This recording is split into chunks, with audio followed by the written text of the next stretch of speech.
है जी माध। पहले क्या निकालेंगे माध, दूसरा में निकालेंगे माध्यिका, तीसरा में क्या निकालेंगे बहुलक और चौथा में निकालेंगे परिसर, क्योंकि यहाँ से एग्जाम में क्वेश्चन बहुत आता है। तो आप लोग सीख लेंगे तो आपका एग्जेक्टिव जो है एग्जाम में बढ़िया से कंप्लीट हो जाएगा। तो सबसे पहले हम क्या निकालेंगे माध, यानी निम्नलिखित संख्या आंकड़ा यहाँ पे दिया हुआ, इसको क्या निकालना है, पहले हमें माध निकालना है। तो सबसे पहले हम माध निकालेंगे। अच्छा कोई दिक्कत नहीं है तो सबसे पहले क्या निकालेंगे जी माध, उसके बाद फिर क्या निकालेंगे माध्यिका, फिर निकालेंगे बहुलक, फिर निकालेंगे परिसर। यानी चार चीज़ एक ही क्वेश्चन से कितना चीज़ निकालेंगे, चार चीज़, माध, माध्यिका, बहुलक और परिसर। इतना अगर आप लोग इस वीडियो में समझ लेते हैं तो आपको एग्जाम में जो क्वेश्चन ऑब्जेक्टिव पूछा जाते हैं वो बढ़िया से बन जाएगा। तो सबसे पहले क्या करना है, माध हमको निकालना है। संख्या दिया हुआ है यहाँ पे, संख्या के लिख दिया गया, पहले संख्या का हम उतार लेते हैं। संख्या है 3, 4, 5, 7, 8, 4, 2 और 9, ये तरह संख्या है बुआ। कोई दिक्कत समझ में आ रहा है ना तक। अब इसको क्या करना है, माध निकालने के लिए सबसे पहले हम इसको फार्मूला होता है, यानी माध निकालेंगे। माध का फार्मूला होता है कुल संख्या का योग बटे कुल संख्या। क्या होता है जी, कुल संख्या का योग, यानी कुल संख्या के योग का मतलब समझता है कुल संख्या को जोड़ेंगे, क्या करेंगे जोड़ेंगे, और कुल संख्या के गिनेंगे कि कितना है, उसको से क्या कर देंगे भाग देंगे। तो कुल संख्या का योग अब बटा में कुल संख्या, समझ रहा है ना। तो कुल संख्या के योग बटा में कुल संख्या लिखेंगे बउआ, कुल संख्या लिख दिए। तो कुल संख्या के जोड़ो, तो कुल संख्या के जोड़ेंगे कैसे बउआ, तो जोड़ेंगे कि 3 + 4 + 5 और 7 + 8 + के 4 और कितना है प्लस के 2 और प्लस के 9, यही ना है। इसको जोड़ ली, अब फिर गिनेंगे ये संख्या कितना है। तो 1 2 3 4 5 6 7 8, तो 8 को से क्या करेंगे हम भाग देंगे, क्या करेंगे भाग देंगे। तो हमारा क्या आ जाएगा माध आ जाएगा।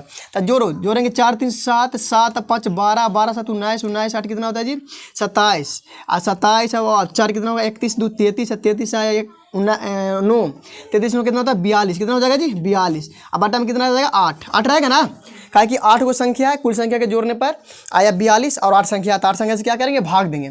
तो भाग देंगे तो कितना आएगा जी 8 × 5 = 40, 8 × 5 = 40, पॉइंट लगाएंगे 20 होगा, 8 दूनी के 16, यानी इसको काटेंगे तो आ जाएगा 5.2। तो हमारा माध कितना आ गया जी, माध आ गया 5.2। इस तरह से बन जाएगा ना एग्जाम में, अगर ऑब्जेक्टिव पूछेगा तो बना लेगा ना। आप सेकेंड निकालेंगे क्या माध्यिका, क्या निकालेंगे माध्यिका, यानी माध्यिका में क्या करेंगे कि संख्या को तो लिखवे करेंगे, संख्या दिया हुआ जिसको लिख लो पहले 3 4 5 7 8 और कितना है 4 2 9, नहीं ना है। तो देखिए माध्यिका निकालने के लिए सबसे पहले क्या करेंगे, बढ़ते क्रम संख्या को लिखेंगे, ठीक है। तो बढ़ते क्रम में संख्या की लिख लेंगे।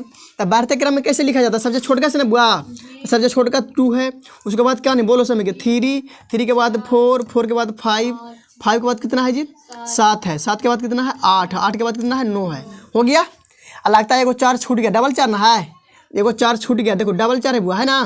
तो 4 लिखेंगे, फिर 5 लिखेंगे, फिर 7 लिखेंगे, फिर 8 लिखेंगे, फिर 9 लिख देंगे, कोई दिक्कत। यानी बढ़ते क्रम में हम संख्या को क्या किया लिख लिए। अब माध्यिका निकालने के लिए क्या करेंगे, छांटेंगे अपन मान से 3 को इधर से छांट देंगे और 3 को इधर से छांट देंगे ना। अब बच गया बीच में कितना 2 संख्या बच गया, यानी बच गया कितना 4 और प्लस कितना बच गया 5 बच गया जी। हाँ जोड़ेंगे, जो बचा हुआ संख्या रहेगा उसको क्या करेंगे जोड़ेंगे, ठीक है। आप कहिएगा कि सर बताओ यहाँ से 4 को नहीं छाट सकते हैं ना, अगर 4 को हम छाट देंगे तो इसका माध्यिका निकलवे ना करेंगे, निकलेगा। तो पूरा नहीं छाटना है, छोड़ के छाटना, समझी बात। तो छोड़ दिए, बीच में बच गया 2 को, तो दोनों के जोड़ दिए बुआ। आज जो संख्या बचा उस संख्या के 2 संख्या ना बचा है, तो 2 संख्या से क्या करेंगे भाग करेंगे। तब 5 कितना होता है 9, कितना होता है जी 9, और 9 में भाग कितना से देंगे 2 को। कहिए कि 2 कहाँ से आया, तो ये दोनों की एक संख्या 2 संख्या ना बचा है, वही 2 लिखे। तो इसको भाग देंगे तो 4 दूनी के 8, 5 दूनी के 10, यानी 4.5 हो जाएगा ना, यानी 4 पॉइंट कितना हो जाएगा जी 5। तो बताओ माध्यिका कितना आ गया 4.5 आ गया ना। ऑब्जेक्टिव इसी तरह से पूछता है तो बना जाएगा ना। अब देखो अगला निकालना है बहुलक में सबसे ज़्यादा जे बार आएगा, सबसे ज़्यादा बार जो संख्या आएगा वो क्या हो जाएगा बहुलक हो जाएगा। यानी मान लिया संख्या दिया हुआ, इसमें देखना है कि सबसे ज़्यादा बार कौन आया है। तो बताओ इस संख्या में सबसे ज़्यादा बार कौन आया जी 4 आया, 4 के बार आया 2 बार आया ना, और बाकी कोई भी संख्या 2 बार नहीं आया, खाली 4 2 बार आया। तो 4 क्या हो जाएगा जी बहुलक, क्या हो जाएगा बहुलक। आप निकालना है मात्र परिसर निकालने के लिए क्या करेंगे, परिसर निकालने के सबसे बड़ा का संख्या देखेंगे कि क्वेश्चन में सबसे बड़ा का संख्या कौन वाला है। तो बताओ सबसे बड़ा संख्या इसमें है 9 है, 9 है सबसे बड़ा संख्या। फिर देखेंगे सबसे छोटी संख्या, तो सबसे छोटी संख्या कितना होगा 2। इसको घटाएंगे तो कितना बच जाएगा 7। हमारा 7 क्या है जी परिसर हो गया। क्या हो गया परिसर। तो आप लोग बना लेंगे ना ऑब्जेक्टिव, कोई दिक्कत